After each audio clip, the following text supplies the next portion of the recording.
Political analysts flanked each side, their rehearsed smiles locked in place. And then Jasmine Crockett leaned in. No smile, no hesitation, just a stare so sharp it cut through the chatter like a razor.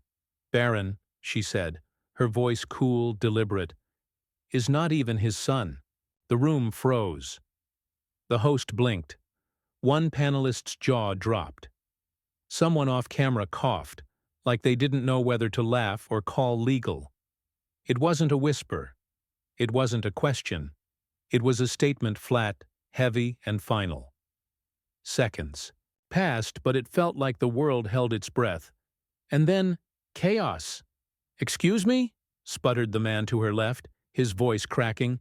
"Did she just say—" Another voice whispered, already reaching for their earpiece. But Crockett didn't flinch. She didn't clarify. She didn't walk it back. She just folded her hands and waited like a chess player who already knew she'd won 5 moves ago. Twitter caught fire before the next commercial break. Clips exploded across timelines like digital grenades. "Not his son" rocketed to trending in under 20 minutes. TikToks popped up with reaction faces. YouTubers paused their streams to play the clip. The Trump camp? Silent. No tweets. No statements. Just the echo of a bombshell ricocheting through the American bloodstream. And yet, amid the viral blaze, one question pulsed louder than all the noise. Who was Jasmine Crockett to say that? What did she know that the rest of the country didn't? And why now? To some it sounded like political theater. To others it was the scream they'd been holding in for years, a truth too wild to say aloud until someone finally did. But this wasn't just about gossip. This wasn't just about a son. This was about image, power, legacy, and in a single sentence, Congresswoman Jasmine Crockett shattered something Trump had spent decades building. But what made a sitting congresswoman risk everything to say that on national television? It started like any other night of political theater. The CNN panel was live, primetime, billed as a post-indictment roundtable. 5 voices. One topic: corruption in American politics. The chyron below read, "Trump legal woes." Deepen, what's next? To the right sat familiar faces. Seasoned conservatives, party loyalists, polished in their denial. Their job tonight: defend the indefensible with clean suits and deflection. To the left, 2 Democrats, sharp, skeptical, visibly tired of the spin, and in the center, seated quietly, Jasmine Crockett. For the first 20 minutes, she barely spoke. Viewers noticed. "Why so quiet, Jasmine?" one tweet read. "She's loading something," replied another. The conversation dragged into predictable terrain. Trump's indictments, missing records, hush money. One of his defenders, a former press aide turned pundit, smirked through it all. "We've seen this before," he said, voice drenched in smug confidence. "The man's being attacked because he's a threat to the system. They can't beat him at the ballot, so they're trying in court." Crockett shifted in her seat. He continued, "And frankly, the American people don't care about all these so-called scandals. They care about strength, about family, about a president who protects his own." That was the line. That word, family. Crockett blinked once, slowly. A quiet breath left her lips like the first crack of thunder before a storm. The host pivoted quickly, sensing rising tension. "Congresswoman Crockett, you've been quiet. What's your take?" She smiled. But it wasn't warm. It was surgical. "My take," she said softly, "my take is that corruption doesn't always wear a mask. Sometimes it wears a flag pin," though. Studio tensed. The host leaned forward. The others bristled. She continued, "We've created this myth around certain leaders, that because they wave a Bible and pose with their kids, they're somehow above scrutiny." The Trump aide interrupted. "Are you seriously questioning his—" "I'm seriously questioning the entire premise," Crockett cut in, her voice calm but cutting. "Of family, of truth, of what it means to be a father. The aide laughed, nervously. "This is ridiculous," she leaned in. "Is it?" The studio fell silent. Something shifted in that moment, not just in the room, but across the feed. Viewers at home felt it, like an electrical charge through their screens. Crockett wasn't playing pundit. She wasn't scoring points. She was preparing to detonate. And the thing about Jasmine Crockett? She never fires a shot without a target locked in. She turned slowly, looking dead into the camera. What she said next would become the most replayed 5 seconds in political internet history. But it wasn't just about a headline or a tweet. It was about what lies beneath power. The rot, the secrets, the shadows. What Crockett said next didn't just challenge Trump. It threatened to rewrite the Trump family narrative itself. Donald Trump always knew how to sell an image: the gold-plated buildings, the perfect red tie, the towering name etched in capital letters.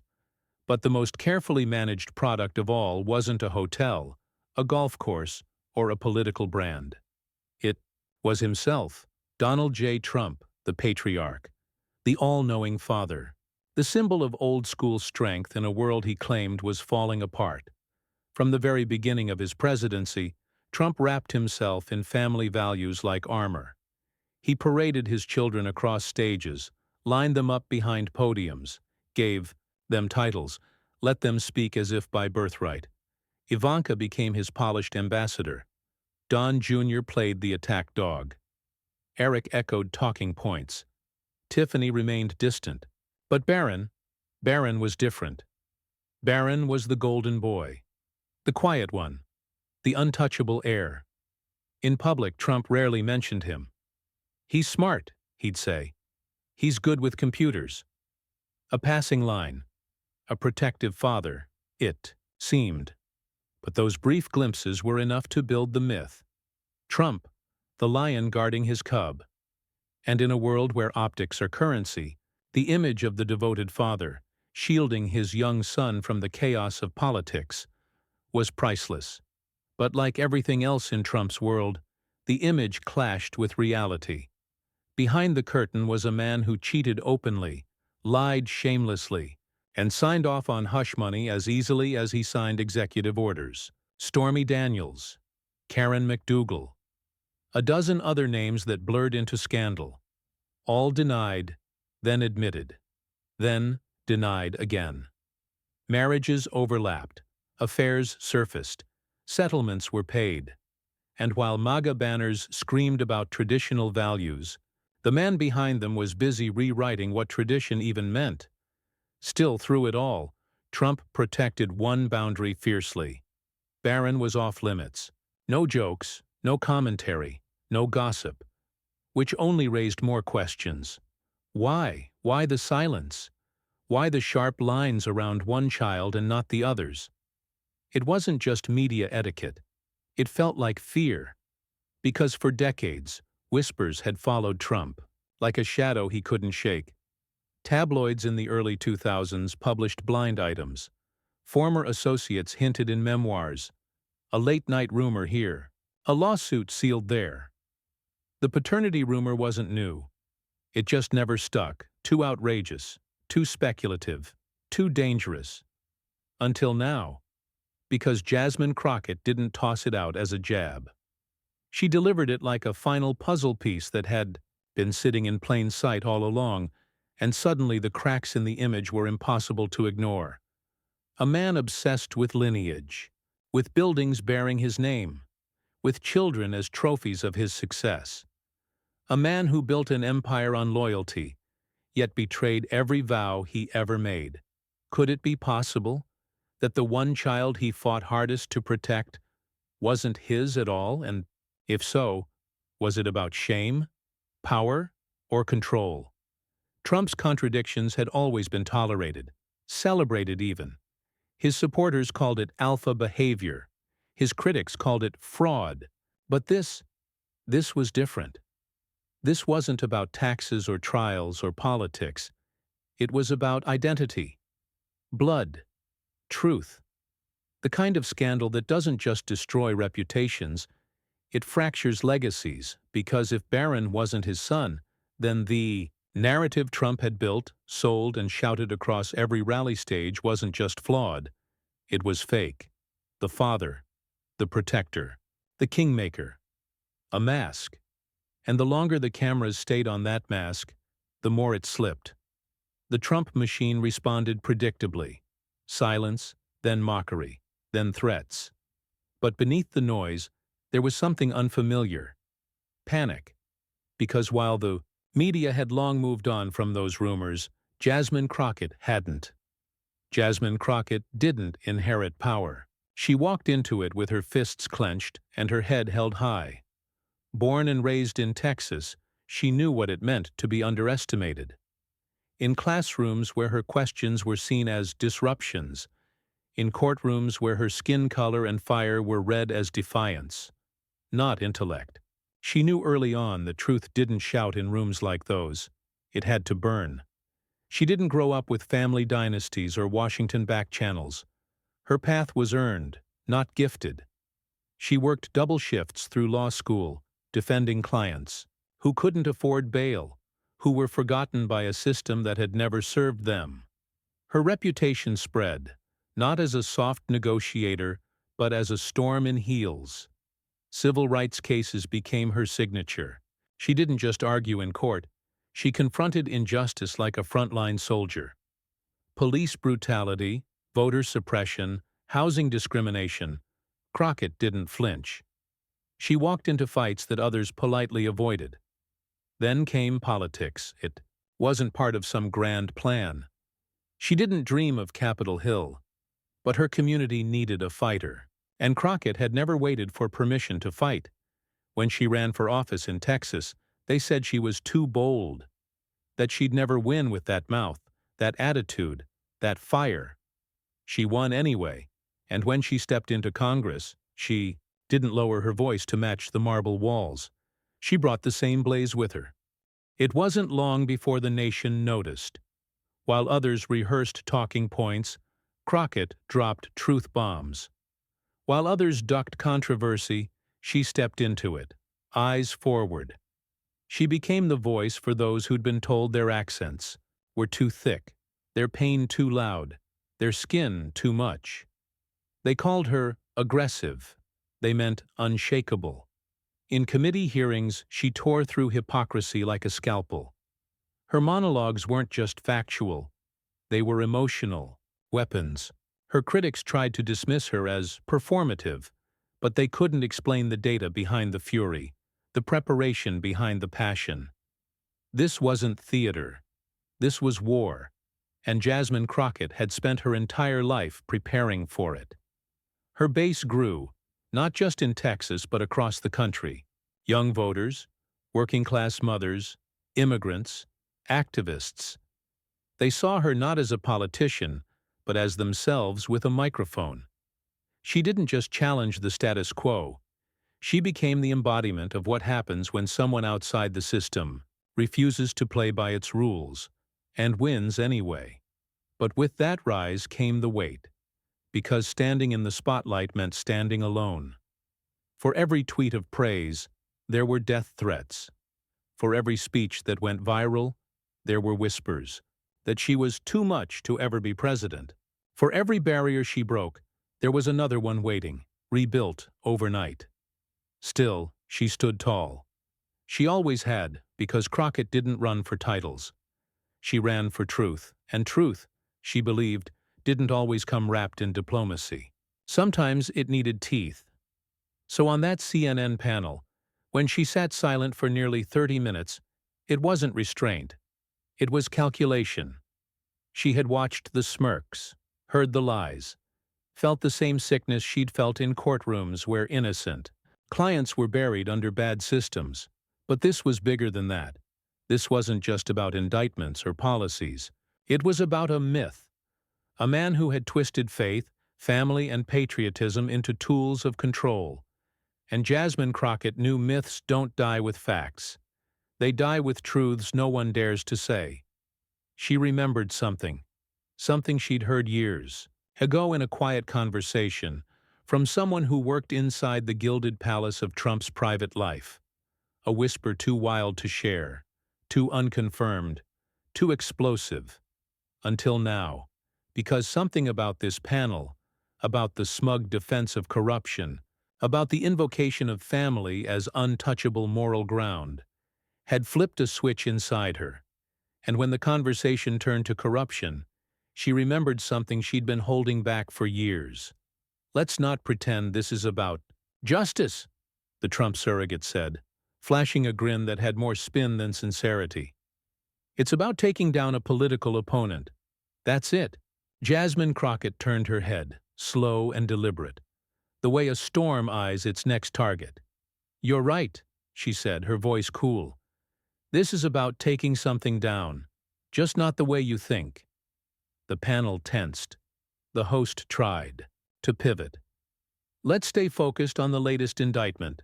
Crockett raised a finger. Not to silence, but to signal that her words weren't finished.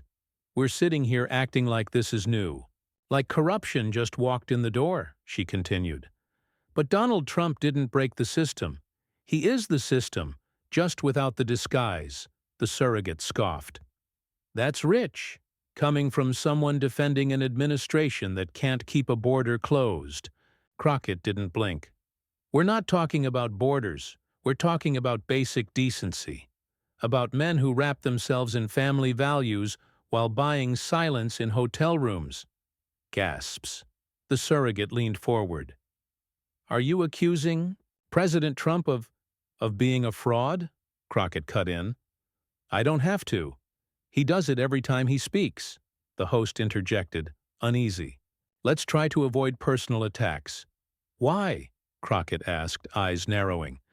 Because the truth makes you uncomfortable? The Trump ally smiled tightly. You know what your problem is, Congresswoman? You mistake volume for virtue. No, she shot back. I mistake silence for complicity. A beat passed. Then another. It was no longer a debate. It was a standoff. And Crockett had the floor. The American people have been lied to for so long, they think polished cruelty is strength. They think if you say, God bless America after the lie, it's no longer a lie. The surrogate shifted uncomfortably. You want to talk family values? Crockett asked, turning fully toward him.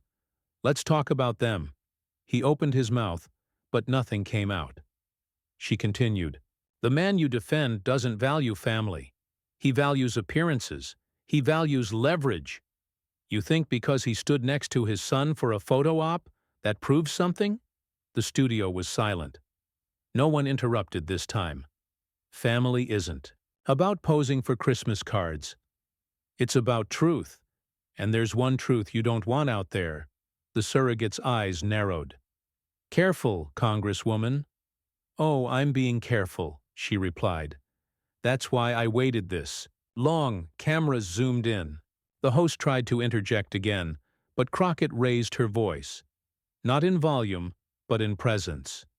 She looked past the panel, past the studio, directly into the camera. To the viewers watching, ask yourself, how much of what you believe about power, about family, is just marketing? The surrogate looked like he wanted to speak, but didn't. Crockett exhaled, and then, with one perfectly timed sentence, she dropped the match. The air in the studio was thick now, electric and waiting. Jasmine Crockett didn't raise her voice. She didn't have to. She spoke like a prosecutor giving her closing argument. You say Trump's a man of family values, she said, turning to the surrogate. You say he's a protector, a patriarch. But tell me, what kind of father signs non-disclosure agreements with women he calls mistakes behind closed doors? The surrogate shifted in his chair. She continued, what kind of father fights to keep court records sealed, not to shield his family but to protect his brand? The host tried to interrupt. Congresswoman, She held up a single finger again. The signal. She wasn't finished. We've watched this man weaponize family as a political prop. Hold up his children like golden statues. symbols of his legacy. But legacies built on lies eventually crack. A pause. Then came the turn. "You remember Marla Maples?" she asked the room. The surrogate looked confused.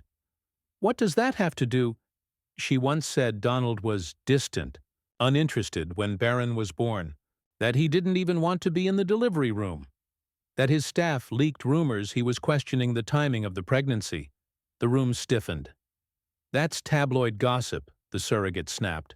Crockett nodded. "You're right. It was. It was gossip when it ran on page 6. It was gossip when a doorman from Trump Tower signed an NDA and got paid to bury it. But guess what?" She leaned forward. "That NDA expired." The host's eyes widened. And inside that NDA was a claim that Donald Trump was hiding a secret child, or more accurately, hiding the fact that one of his known children wasn't his at all. Silence, a beat, and then, "Barron is not even his son." The words dropped like a guillotine. No yelling, no dramatic crescendo, just precision, controlled detonation. Gasps erupted from the studio crew. One panelist covered their mouth. Another looked off stage like someone had just pulled a fire alarm. The surrogate shook his head violently. "That's a lie. That's slander." "Is it?" Crockett replied, coolly. "Because if it's so absurd, why seal the records? Why pay for silence?" The host tried to regain control. "We cannot independently verify this claim." "And yet," Crockett said, eyes locked on camera, "no one has denied it. Not once. Not publicly. Not legally. Just silence. And shame." Twitter melted down in real time. Clips of the moment hit the internet before the segment even ended. One tweet read, "She really said it. On live TV. Jasmine Crockett just ended the Trump myth in 5 words." Another, "The mic didn't drop. It exploded." Within minutes, "Yao not his son," "Crockett truth," and "Trump paternity" trended globally. TikToks with dramatic zoom-ins, reaction duets, side-by-side timelines of Trump's cold demeanor toward Barron flooded the feed. But this wasn't just viral. It was visceral. The country wasn't just watching a debate. They were witnessing a fracture. In the studio, the Trump surrogate began scrambling. "This is a disgusting smear. A desperate distraction. You should be ashamed." But the words rang hollow. His hands trembled. He checked his phone. No talking. Point could put the fire out. Crockett stayed composed. "You want to talk shame?" she said. "Shame is hiding behind Bible verses while your lawyers buy silence. Shame is using a child to humanize a machine built on lies." He stood up. "I won't sit here and—" "Then don't," she said calmly.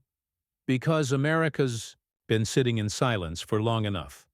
The host called for a break, but the cameras lingered for just a moment longer, catching the chaos before the feed cut. Backstage, producers scrambled.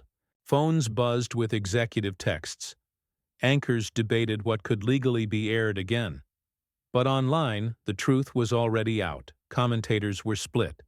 Some called it reckless, others called it righteous.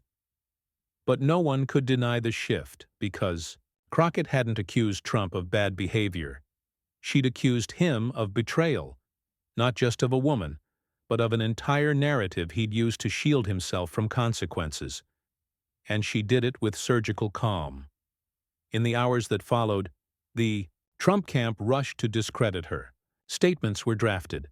Allies appeared on right-wing shows calling her unhinged, vindictive, dangerous. But in each clip, the desperation showed. The urgency. The fear. Because no amount of spin could erase the look on Crockett's face when she said it. Like a woman who knew what she said would set the room on fire. And lit the match anyway. Across America, the moment was replayed. People paused their dinner, pulled over on highways to re-watch. Hair salons, barber shops, college dorms. Everywhere, someone was whispering, "Did you hear what she said?" The moment wasn't just televised, it was immortalized. And while pundits screamed over each other trying to contain the explosion, Jasmine Crockett sat in her green room, silent, alone, scrolling through her phone. A single tweet caught her eye. She said what the rest of us were too scared to even Google. She smiled, but the storm wasn't over. It was just beginning. By the time the network cut to commercial, the internet had already rendered its verdict. Hashtag "shot not his son" wasn't just trending. It was dominating. Within 8 minutes, it eclipsed the indictment news. Within 20, it overtook Super Bowl-level traffic. Twitter, TikTok, Reddit, even LinkedIn, no corner of the digital world was untouched. The moment had gone nuclear. News outlets scrambled. CNN issued a clarifying banner. Congresswoman Crockett makes explosive, unverified claim about Trump family. Fox News called it an obscene personal attack unworthy of civil discourse. MSNBC cut into scheduled programming with a chyron that read, "Crockett drops bombshell on Trump dynasty." Inside newsrooms, editors barked orders. Producers searched archives for the NDA Crockett mentioned. Legal teams huddled around old tabloid PDFs. Pundits flooded the airwaves, speaking in frenzied circles, all trying to manage the moment. But, online, the people didn't wait for verification. They responded in real time. One viral TikTok showed Crockett's quote, repeated like a chant over dramatic music. Another stitched her face onto Daenerys Targaryen, fire behind her, as text read, "Breaker of chains, breaker of bloodlines." Meme pages feasted. Baron von not his son. Game of paternity. You are not the father presidential edition. The clip of her statement reached 5 million views by the next morning. 10 million by noon. Celebrities chimed in. Ava DuVernay retweeted the clip, writing, "Jasmine Crockett is what happens when truth meets courage." John Legend posted, "Some people want smoke. She came with fire." Even Cardi B jumped in. Sis said it with her whole chest. Late-night shows moved fast. Stephen Colbert opened with, "Today we learned 2 things. Trump can't sue God, and Jasmine Crockett might be the new speaker of truth." Trevor Noah laughed mid-monologue, then paused and said quietly, "But seriously, who does Barron look like?" Still, not everyone was cheering. Conservative circles lit up with fury. Fox anchors accused Crockett of targeting an innocent child. "This was disgusting," Laura Ingraham spat. "A new low for the left." Ben Shapiro fumed on his podcast, "This is identity assassination disguised as righteousness." Tucker Carlson, now independent, called it Soviet-style character. Warfare aimed at the throne. The Trump campaign went into full crisis mode. A spokesperson issued a statement. Congresswoman Crockett's comments are categorically false, slanderous, and beneath the dignity of her office. President Trump is the proud father of 5 children, including his son, Barron. But their statement didn't trend. Crockett did. She was called reckless, iconic, dangerous, a hero, and a monster, sometimes in the same thread. Her inbox exploded. Threats, praise, donations, hate mail, love letters. Her staff couldn't keep up. Petitions launched within hours, some demanding a censure, others calling for a presidential run. And through it all, the debate simmered. Was she out of line? Or was she doing what the media wouldn't? Was this a personal attack? Or the only way to expose the rot at the root of power? In the internet's courtroom, Crockett wasn't on trial. The myth was the myth of the bulletproof patriarch, the moral king, the family-first billionaire who'd never shed a tear for the people he hurt. Crockett hadn't just questioned Trump's paternity. She'd cracked open the idea that image equals truth, and dared America to look at what was behind the curtain, and millions were watching, some with awe, others with clenched fists. Cable panels booked emergency segments. Churches issued statements. Political PACs issued fundraising blasts with her face front and center. One side painted her as the voice of moral decay. The other, a truth-teller, whose courage gave voice to what millions had only whispered. And amid the chaos, Crockett finally broke her silence. She posted just 3 words to her official account. "I said it." Then she followed with a video. Unfiltered, uncut, no studio lights. The caption, "And here's why." But it wasn't just about Barron. The video wasn't flashy. No music, no editing, no filter. Jasmine Crockett sat in a plain chair in front of a Texas state flag. Her voice was steady, her eyes tired but focused. She didn't smile. She didn't blink much. She just spoke. "I didn't say it to hurt a child," she began. "I said it to expose a lie." The video was less than 5 minutes long, but every second landed like a gavel. This wasn't about Barron Trump. This was about the narrative this country keeps swallowing. That power makes someone a father. That wealth makes someone a man. That image makes someone good. She paused, just long enough to let the silence echo. "I've seen what unchecked power does. I've defended the kids who grew up without names that mattered, who got sentenced harder because their fathers weren't famous. I've walked through the neighborhoods this country forgot. And let me tell you, they're full of children who never got the chance to be anyone's legacy." Her voice grew quieter, but more urgent. "And yet, we protect the powerful. Like they're fragile. We shield their lies because they dress them in suits and Christmas cards. But truth?" she said, looking directly into the camera. "Truth doesn't need packaging. Truth doesn't need PR." She leaned in slightly. "They told me to stay in my lane, that I'd crossed a line. But I want to ask this country, what line? The one where we stop telling the truth? The one where we protect image over integrity? The one where we let certain men weaponize the idea of fatherhood, while the rest of us watch our communities drown?" A long breath. "You're mad because I said it. But you should be mad because it might be true." Online, the comments lit up. This hit me harder than I expected. She's not talking about Trump. She's talking about all of it. She's talking about us. Crockett continued, "This country has made a habit of forgiving the powerful while crucifying the poor. We get told to be polite, to wait for the process, to let the system work. But what happens when the system is the lie?" She paused again, slower this time. "You're not supposed to say things like that on live TV. You're not supposed to call out the stories they sell us as gospel. But I wasn't elected to protect comfort.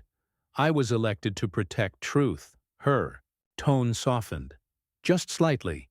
"If we're going to heal this country, we have to be willing to face its wounds. All of them. Even the ones hiding in plain sight. Especially those." Then she delivered the line that would be quoted, printed, painted on protest signs. "Truth isn't always polite, but silence is complicity." By the time the video ended, the debate had shifted again, because people began to realize this wasn't about one boy or one billionaire. It was about what America chooses to believe and what it refuses to question. Crockett hadn't gone after bloodlines. She'd gone after narratives, and in doing so, she became more than a headline. She became a mirror. Some saw a warrior, others saw a threat, but everyone saw her, and her final words would leave even her harshest critics stunned. It started with a sentence, "Barron is not even his son." But now we understand. It was never just about Barron. It was never about dragging a child into politics. It was about dragging truth out from under the weight of myth. Jasmine Crockett didn't just speak to make headlines. She spoke to make a point, that power without accountability is dangerous, that image without honesty is hollow, and that silence in the face of hypocrisy is not dignity. It's surrender. Because truth isn't always comfortable, but it's always necessary. In a world where spin dominates headlines and billionaires build castles of illusion, it takes something radical to pierce the noise. It takes courage. It takes clarity. It takes voices like Jasmine Crockett's, unfiltered, unflinching, and unafraid. If you're tired of watching the powerful rewrite reality while the rest of us are told to stay quiet, you're not alone. If you're done with speeches that mean nothing and symbols that stand for lies, you're not alone. If you're ready to amplify the truth, even when it's inconvenient, then you're exactly who this story was for. So hit subscribe. Share this video with someone who's done with fake family values politics. Because the truth doesn't need a filter. It needs a megaphone, and maybe, just maybe, it starts with us.